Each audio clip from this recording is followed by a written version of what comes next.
بيبدأ فيلم النهاردة مع واحد اسمه ريان، وهو بيوصل على المطار في اسبانيا وبيكون مستني صاحبه جاك بس مش بيلاقيه.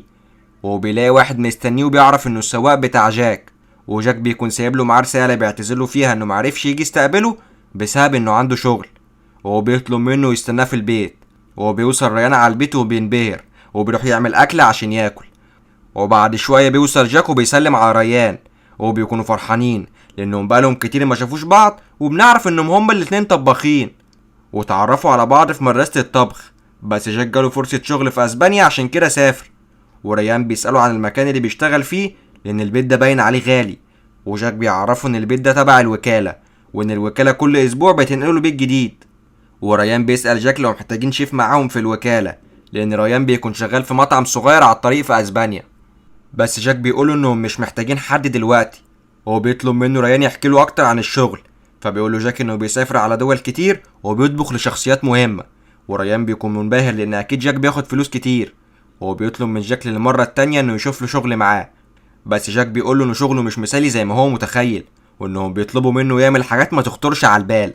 وبيخلصوا كلامهم وبيروحوا عشان يناموا. وبيجي تاني يوم وبيصحي جاك ريان عشان يتمرنوا، وبيقعدوا يجروا شوية وبيخلصوا وبيروحوا يقعدوا في كافيه. وبيتعرفوا على واحدة اسمها أليس، وبتعرفهم انها سابت شغلها وقررت تصرف كل فلوسها على السفر.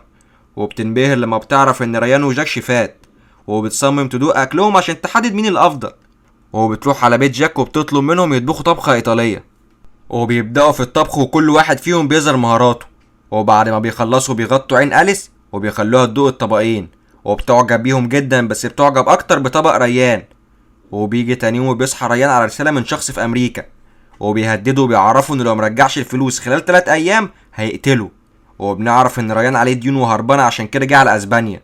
وبيتجاهل الرسالة وبينزل يقابل جاك، وبيسأله عن أليس، فبيقول له جاك انها رجعت على بيتها. وبيعرفه انه جاله استدعاء مفاجئ من الشغل وانه هيرجع بالليل. وبيستغل ريان الوضع وبيستنى جاك يمشي، وبيفتح اللابتوب بتاعه وبيشوف حسابه في البنك. وبيتصدم لما بيلاقيه معاه اكتر من 1,700 يورو. وبالليل بيرجع جاك على البيت وبيبان عليه انه محبط، وبيسأله ريان مالك، فبيقول له جاك انه كبر في السن وحاسس انه محققش حاجة. وبيشكر ريان عشان جه يزوره في اسبانيا. وبيجي تاني يوم وبيصحى ريان بيلاقي جاك انتحر، وبيكون مصدوم وبيقعد على جنبه ومش بيرضى يكلم الشرطة. وبيقرر يتخلص من جثة جاك وينتحل شخصيته. وبيتصل على البنك وبيطلب من الموظف يعرفه الباسورد بتاع الحساب عشان هو نسيه. بس الموظفة بتسأله شوية أسئلة شخصية عشان تتأكد ان هو جاك، بس ريان مش بيعرف يرد على اي سؤال. وهو بيقول للموظفة انه عنده فقدان في الذاكرة، والموظفة بتعرفه انها كده مش هتقدر تساعده. وفي نفس الوقت بيبعت الشخص اللي عايز من ريان فلوس صورة ام ريان، وهو بيهدده انه هيقتلها لو مرجعش الفلوس. وريان بيطلب منه ما يعملش حاجة لامه وهو هيدفع له ضعف الفلوس. وبياخد جثة جاك وبيرميها في البحر عشان الشرطة ما تعرفش توصل لها. وبيرجع ريان على البيت بيلاقي 2 موظفين من الوكالة اسمهم ايمو وموراليس، وبيسألوا ريان لو هو جاك. وبيتوتر ريان وبيقول لهم ايوه انا جاك.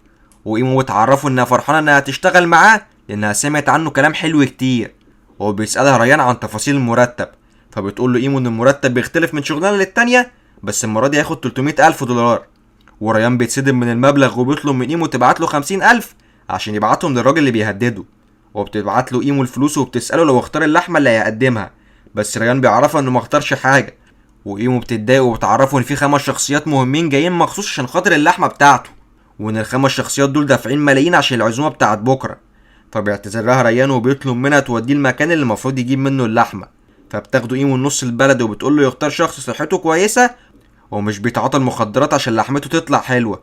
وبيفهم ريان دلوقتي ليه جاك انتحر. وبيرجع ريان على البيت وبيفكر في الورطه اللي حط نفسه فيها، وبيقرر يهرب. وبيلم هدومه بس ايمو بتشوفه وبتسأله بيعمل ايه، فبيقول لها انه عنده ارق ونازل يتمشى.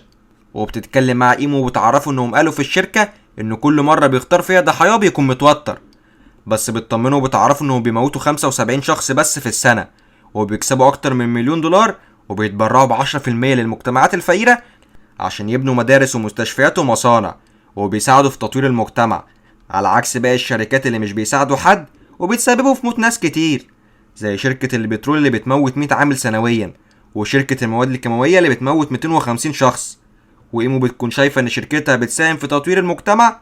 وبيجي تاني يوم وبيصحي موراليس ريان عشان يدوروا على الضحية، وبياخدوا وبيقعدوا يلفوا لحد ما بيروح واحد اسمه خوسيه عندهم وبيسألهم لو محتاجين مساعدة. وموراليس بيقرر ان يكون خوسيه هو الضحية، وبيقول له موراليس ان العربية عطلانة وبيروح خوسيه عشان يصلحها. بس موراليس بيطلع مسدس كاتم للصوت وبيخلص عليه. وبيوصل ظابط لعندهم وبيسألهم عن اللي بيعملوه هنا، فبيقول له موراليس انهم تبع شركة عقارات وبيديله الكارت بتاعه، والكارت ده بيكون موجود فيه عنوان بيت جاك. وبيخلصوا وبيرجعوا بجثة خوسيه على البيت، وبيطلبوا من ريان انه يقطع خوسيه، وريان بيعمل كده وهو مضطر. وبعد ما بيخلص بيستحمى وهو منهار وبيقرر يهرب، وبيلم هدومه وبيركب العربية وبيطلع يجري، بس بيخبط في واحد من عمال الوكالة وبينزل يطمن عليه. وموراليس بيروح لعنده وبيقوله ان الوكالة لو عرفت انه بيحاول يهرب هتخلص عليه. وبيسأل ريان موراليس بقاله قد ايه شغال في الشغل ده، فبيقول له موراليس انه بقاله 5 سنين، وبيعرفه انه مبسوط في الشغل ده جدا لانه بياخد فلوس كتير وبيسافر على دول اكتر. وبيسأله ريان لو في حد قدر يمشي من الشغل من غير ما يتقتل، فبيعرفوا موراليس ان في واحدة اسمها جريتا قدرت تمشي من الشغل بسبب انها اثبتت كفاءتها. وساعتها بيحس ريان ان في امل، وبيدخل المطبخ عشان يجهز نفسه ويطبخ الطبق الرئيسي. وبيوصل اول ضيفين وايمو بتستقبلهم، وبعد شويه بيوصل 2 ظباط على المكان، ومن ضمنهم الظابط اللي قابل موراليس وريان وهما بيخطفوا خوسيه، والظابط التاني بيكون عم خوسيه. وبيسالوا ايمو عن موراليس، فبتعرفهم ايمو انه مش موجود دلوقتي، فبيقولوا لها انهم يقعدوا يستنوه، وايمو بتضطر توافق. وبتقعد معاهم وبتعرفهم انهم عندهم عشاء عمل دلوقتي، وان موراليس شغال عندها. فبيسألها جابريال عن نوع الشغل، فبتقول له ايمو انهم شغالين في العقارات، وبتعرفوا انهم دلوقتي شغالين على مشروع فندق في المدينة. وجابريال بيطلب منها يقابل ريان عشان يسأله لو شاف ابن اخوه، وبتضطر ايمو تاخده للمطبخ. وريان اول ما بيشوفهم بيتوتر، بس بيحاول يتملك اعصابه، وبيسألهم عن اللي بيعملوه هنا. فبيعرفوا الظابط جابريال بنفسه وبيوري صورة خوسيه، وبيسأله لو شافه الصبح، بس ريان بينكر. وبيسأله جابريال هو ليه بيطبخ، لانه عارف من ايمو انه مهندس معماري. فبيقول له ريان ان الطبخ هوايته وهو بيحب يطبخ من الوقت للتاني. وهو بيبدأ جابريال يسأله شوية أسئلة عن المعمار عشان يتأكد لو ريان مهندس ولا لأ، بس ريان بيكون متوتر وبيجاوب كل الإجابات غلط. وإيمو بتحاول تلم الموضوع وتجاوب مكانه، وبتروح للضيوف وبتطلب منهم يمثلوا إنهم مستثمرين. وموراليس بيوصل وبيقابل جابريال وبيأكد له إنه ما شافش خوسيه قبل كده، وجابريال بيكون حاسس إن في حاجة غلط. وبيقول لإيمو إن آخر فترة اختفاء الشباب زاد في المدينة، وإن كل اللي بيختفوا ويبعتوا رسائل لأهلهم، وبيقولوا لهم انهم كويسين ومش بيسمعوا عنهم حاجه تاني. وده اللي ايمو بتعمله، بتجمع معلومات عن الضحايا وبتبعت رسائل مزيفه لاهلهم. وبيروح جابريال لعند الضيوف وبيسالهم لو شافوا ابن اخوه، بس كلهم بينفوا. وبيحبط جابريال وبيقرر يمشي، بس في واحد من الضيوف اسمه تشي بيوقفه وبيطلب منه يقعد يتعشى معاهم. وجابريال بيوافق، بس الظابط التاني بيمشي. وايمو بتتكلم مع تشي على جنبه وبتساله عن اللي عمله، فبيقول لها تشي ان ده الصح عشان محدش يشك فيهم. وريان بيحط الاكل وكلهم بيبقوا منبهرين بطعم اللحمه، وخصوصا جابريال، واللي بيقولوا ان عمره ما داق لحمه بالطعم ده. وفي نفس الوقت بتوصل أليس وبتطلب تشوف جاك، وايمو بتاخدها لعند ريان على المطبخ. وأليس بتستغرب ان الكل بينادي ريان بجاك، بس ريان بيعرفها ان ده موضوع طويل، وبيعرفها ان جاك سافر ومش هيرجع تاني. وبتشوف أليس ريان وهو بيطبخ دم وبتسأله عن نوع الطبق اللي هيقدمه، بس ريان بيطلب منها تبطل أسئلة وتمشي. وبتحس أليس ان في حاجه غلط وبتروح تركب عربيتها، بس بتعطل. وموراليس بيروح لعندها وبيعرض عليها انه يوصلها لان الوقت اتاخر.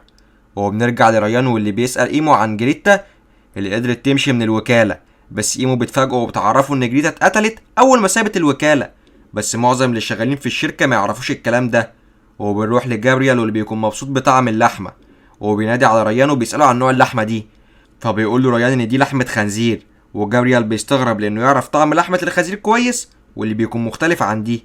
وريان بيسيبه وبيرجع للمطبخ عشان يقدم الطبق الرئيسي واللي بيكون لسان، وبيتصدم ريان لما بيلاقي اللسان عفن. وبيعرف ايمو اللي حصل، وايمو بتقرر تتصرف وتقتل أليس وتاخد لسانها. وبيروح ريان يقدم اللسان وبيحط رساله لجابريال وبيطلب منه يقابله في الحمام.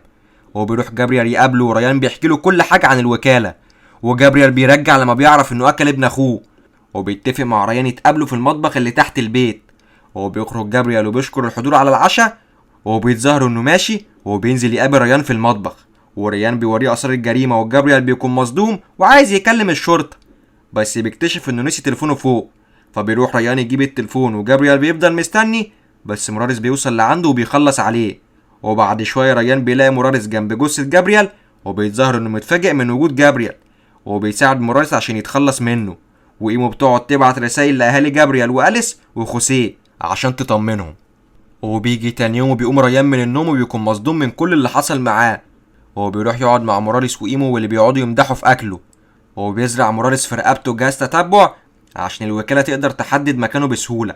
وإيمو بتسأله لو هيقضي أجازته في لندن زي كل سنة، فبيقول لها ريان أكيد. وهو بيروح يستنى طيارته في المطار وهو حزين لأنه مش بيكون قدامه غير خيارين، والخيار الأول إنه يفضل مكمل في الشغل أو يموت نفسه زي صاحبه. وبكده خلص الفيلم. يلا